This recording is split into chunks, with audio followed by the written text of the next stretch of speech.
идеята ни беше да работиме с материали, които могат да бъдат рециклирани, като засягаме идеята за екологията. И това искахме да покажем на децата, че може да се прави изкуство от бутилки, от вестници, от капачки. Идеята ни също така беше да ги запознаем със съвременното изкуство и как можем активно да се намесваме в средата. Идеята е после тези пластики и колажи да си останат в пространството пред галерията, да ги виждат другите хора, да им се радват. Дори и да ги счупят, то няма проблем в това отношение.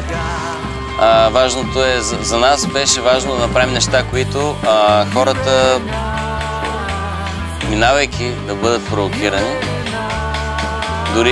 Дори да не знаят какво е, дори и ние не знаем точно какво е, но според мен визуалната провокация е сериозно нещо. Мисля, че важното за децата беше самите те да усетят тази провокация, да видят, че има форми, които не е задължително да бъдат изобразящи и наподобяващи, но в същото време да са достатъчно активни, че да будат интерес, асоциации и какво ли още не. Така че това е най-важното, че самите деца се ангажираха и провокираха като посока. We take our shields, we lift our swords.